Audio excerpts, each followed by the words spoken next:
Welcome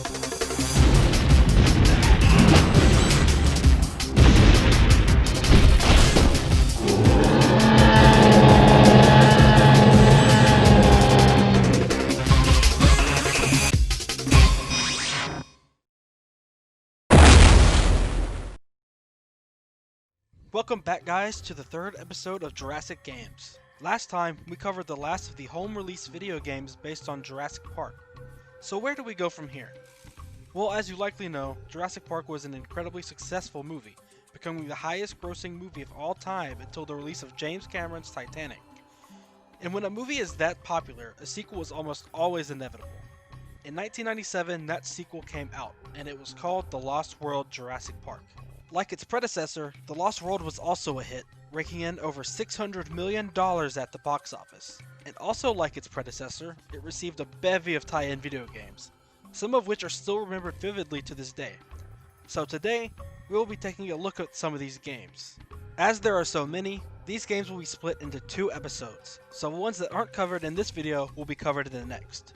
Without any further delay, let's hop into one of perhaps the most well-regarded Jurassic Park games, The Lost World for the PlayStation and Sega Saturn. The Lost World for the PlayStation and Sega Saturn was co-developed by DreamWorks Interactive and Appaloosa. The game was published by Electronic Arts and was originally released in 1997. It should be noted that the 2 versions of the game are essentially identical, with the only notable difference being that the Sega Saturn version looks a bit worse than the PlayStation version. In regards to the PlayStation version, there were actually 2 different releases. There was the original release, and then in 1998 there was a special edition release. The special edition features a new level, mid-level checkpoints, and other minor gameplay improvements over the original. I own both, but for the purposes of this video, we'll be looking at the special edition of the game. The game begins with a seemingly normal DreamWorks logo, but then... yeah, that kid just got eaten. We then get ourselves the EA title card, succeeded by this cool title sequence.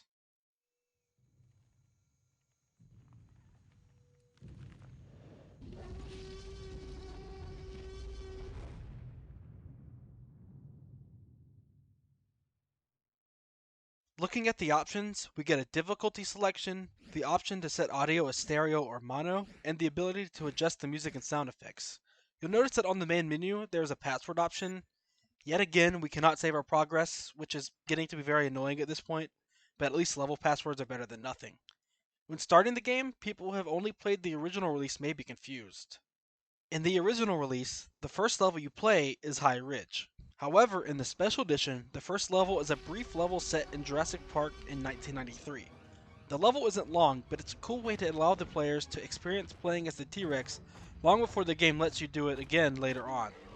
It's here that we learn the basics of the game. The Lost World is a 2.5D platformer that has you play as varying dinosaurs as well as a human engine hunter and Sarah Harding. The dinosaurs you get to play as are the Tyrannosaurus, Compy, and Velociraptor. This is the best mix of playable characters in the games we've played so far, and they all behave differently. Of the Jurassic Park platforming games, this is far and away my favorite.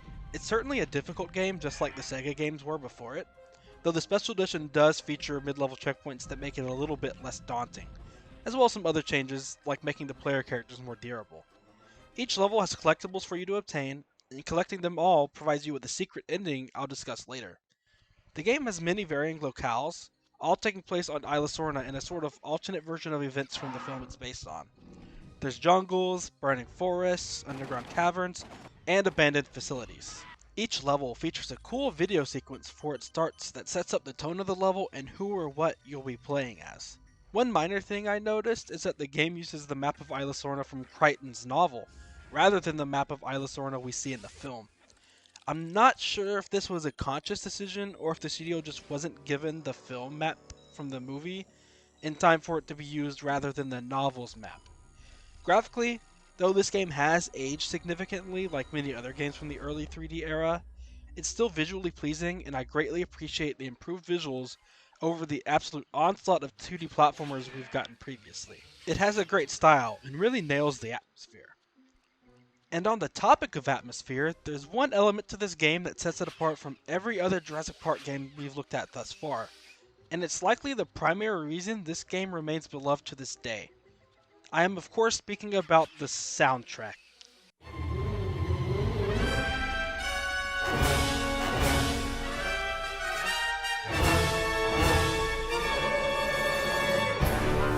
The Lost World honestly has one of the coolest soundtracks in all of video games, especially from this era. The soundtrack of this game is one of, if not the first video game soundtracks to have been fully orchestrated and was composed by none other than Michael Giacchino himself. Yes, the man who has gone on to become the composer for all of the Jurassic World films. The Lost World is one of his earliest works, but he clearly put a lot of effort and work into this game's score, and it's great that he's come back to score the films themselves, among other things like The Incredibles and the MCU Spider-Man films. Originally, the soundtrack was going to be synthesized like most other video games. However, Steven Spielberg was so impressed by Giacchino's work on the game that he wanted the soundtrack to be fully orchestrated. And what Spielberg wants, Spielberg gets. Giacchino actually ended up reusing motifs from his Lost World score for Jurassic World. Listen to this and try to spot the similarities.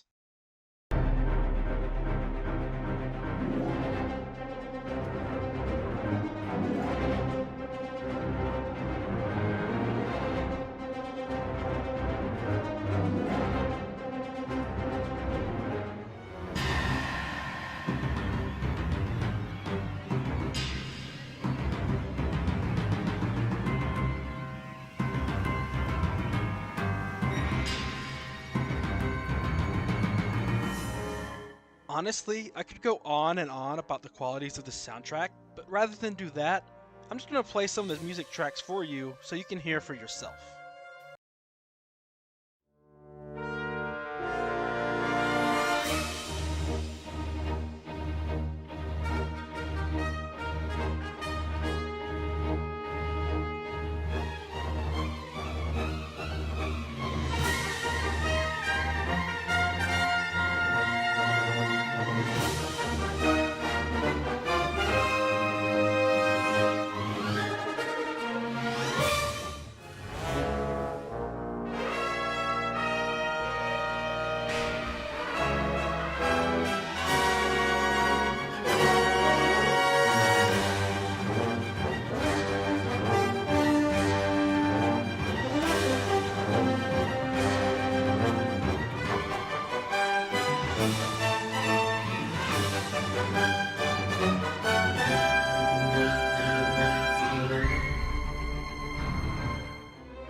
Truly, the only thing missing is something on the level of the SNES game's elevator music, but I digress.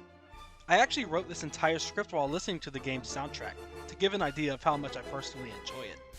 There's only one other Jurassic Park game whose soundtrack I like more, but that's a bridge we'll cross when we get to it.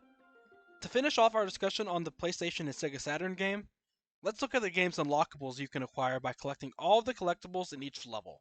The first thing to cover is the incredible gallery of artwork for the game you can unlock. There's various photos of concept art and renders of the game's dinosaur models here, and they're fascinating to look at. It reminds me of the info you could look at and get in the Gameboy version of Jurassic Park, though to a much greater extent here. This alone is cool and rewarding, but there's one other unlockable that is even better. By collecting 100% of the DNA in the game, you unlock the secret ending I mentioned earlier.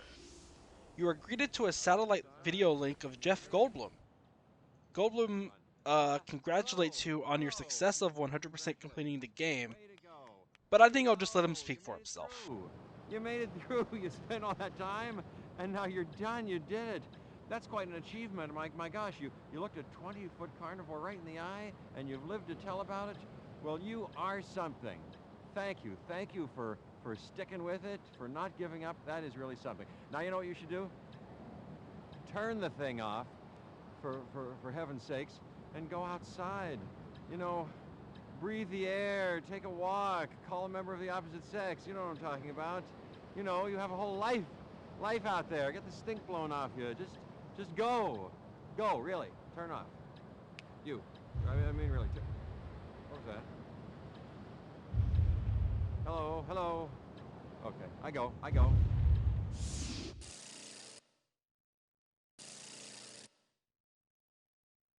The next game on our list is The Lost World for the Sega Genesis. This game was developed by Appaloosa, who did the PlayStation and Sega Saturn game.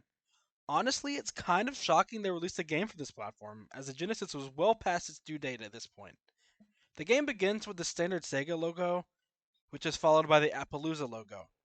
We then get a sequence of an engine helicopter arriving on Isla Sorna, while the "Something Has Survived" tagline from the movie's trailers flashes on screen.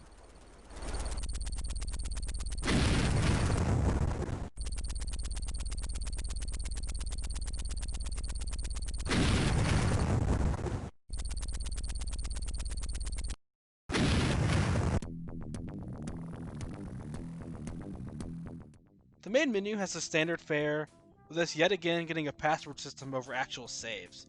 It's basically a long-running joke at this point that they're doing to mock me in particular. When the game actually starts, you'll notice that it looks and plays similarly to the Jurassic Park game for the SNES. The game is a top-down view action-adventure game, which has you play as a nameless protagonist attempting to capture dinosaurs on Isla Sorna, while attempting to stop other hunters from doing the same. You have the expected weapons like guns and an electric prod, and you can find more items and health inside of destroyable boxes around the map. Perhaps the most interesting thing about this game is how big its game world is. It's divided into 4 large areas known as sites, and they're quite expansive. There are 19 missions that take place in these 4 areas, and the game allows you to use various vehicles to navigate the game world, like trucks and hovercraft. The game world itself isn't particularly diverse in locales, largely consisting of green plains and jungles, as well as underground geothermal areas. Still, the sheer size of the maps is impressive, and visually the game looks pretty great for a Genesis game. The game also features battles of various types, including a first-person motorcycle chase through the forest, shooting a chasing carnivore, and going down river rapids in a small wooden raft. In regards to the music, it's about on par with the previous Sega Genesis games. Good, but nothing that stands out to me much in particular, especially compared to the soundtrack of the PlayStation and Sega Saturn game. Once you've completed all of the game's missions, you leave the island via your hovercraft and the credits roll. I feel like the hovercraft isn't the best way to leave a remote island in the middle of the Pacific, but hey man, you do you.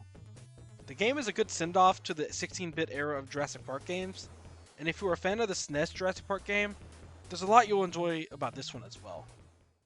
Now, we'll be moving on to The Lost World for the Game Boy. This game is a 2D platformer in the vein of the Chaos Continues for the Game Boy, and was developed by Taurus. You play as an unnamed protagonist tasked with preventing smugglers from taking dinosaurs off of the island, while also collecting 10 important objects from each level, such as DNA vials and dinosaur eggs. You're given these tasks and briefings between levels by someone? I'm not sure who. Maybe it's meant to be Hammond, but he doesn't really look like Hammond. The game is pretty much your standard platforming fare, and I don't really have much to say about it if I'm entirely honest. Of all of the games we've covered so far, this game feels the most like just a sheer cash grab. The music is pretty bland, and the game doesn't really have anything particularly unique or interesting about it to set itself apart from the others. Graphically, it's a very basic Game Boy game, so it doesn't impress in that department either. The developer of this game, Taurus, is known mostly for forgettable movie tie-in games like Shrek Smash and Crash Racing and Barbie Dreamhouse Party. They did develop Cabela's Big Game Hunter 2005 Adventures for the Game Boy Advance, which I loved and played a lot as a kid, but the fact I'm talking about a Cabela's game from 2004 really shows how little I care for this game. This game doesn't really offer anything that the other games don't already do better, so I can't really recommend this game unless you're like me and want to collect all of the games. But what about The Lost World for the Sega Game Gear, developed by Aspect? Well, this version of The Lost World is basically a follow-up in many ways to the previous Jurassic Park game for the Game Gear. It too is a platformer that takes you to various levels where you platform and fight bosses at the end. Functionally, it's very similar to the previous Game Gear game, however it does change things up somewhat. For starters, this game allows you to play as a dinosaur in certain levels. For most of the game, however, you play as an unnamed hunter sent to Isla Sorna to prevent other hunters from capturing dinosaurs. The game has 12 levels, with there being a boss battle at the end of each one. The bosses range from Dilophosaurus to Tyrannosaurus, and completing all of the levels has you leave the island with a compy. Graphically, it's on par with the previous Game Gear game, and the same goes for the music as well. It's essentially more of the same as the previous Game Gear game, so if you liked that one, you'll probably like this one as well. It's also probably the shortest game we've covered so far, as you can beat it in less than 20 minutes. This isn't a bad pickup if you want something for your Game Gear library, but it's nothing to write home about. There is one final game we'll be covering in this video, and it's The Lost World for the Tiger Electronics Gamecom. And boy, what a game it is. Of all the games we've covered on the series so far, this one is the absolute worst. The game is largely a 2D platformer that lets you pick between playing as Sarah Harding and Roland Timbo. The objective of the game is to collect dinosaur eggs and take them off of the island. The game has 6 levels, and they're all split between platforming sections and motorcycle sections. However, the game both looks bad and plays bad. The frame rate is super choppy, and the platforming is just not good. The sound effects are incredibly grating, and you just want to turn the sound off within a couple of minutes. As far as the music goes, the game only has one music track. This music track is an incredibly bad rendition of John Williams' theme for the movie. That does make this the first game so far that actually uses music from the films. It's just a shame it's so bad. I'll let you listen to it for a bit so you can understand for yourself.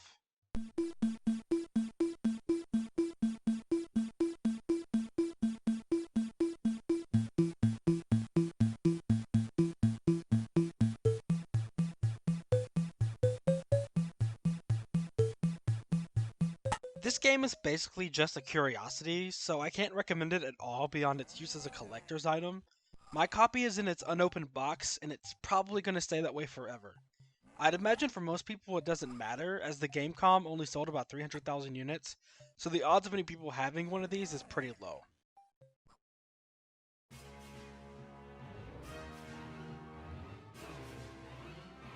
That's it for this episode of Jurassic Games, though of course there's even more The Lost World games to cover. Next time, we'll be going over Chaos Island, Warpath, and probably most importantly, Trespasser. I'd hope to have these videos out more quickly, however I've been hit with a lot of schoolwork lately, so I haven't had as much free time to work on the videos, so thank you all for bearing with me on this. As always, your support is appreciated, and if you like these videos, please do be sure to subscribe to the channel and hit the bell to be notified when the next one comes out. Also, if you're interested in joining a Discord server dedicated to all things Jurassic Park, I'll put a link to the Jurassic Mainframe Discord server in the description below, so I do hope you'll come and join us. Thank you for watching, and if you have any comments, questions, or concerns, please type them into the video comments below. Thank you for watching.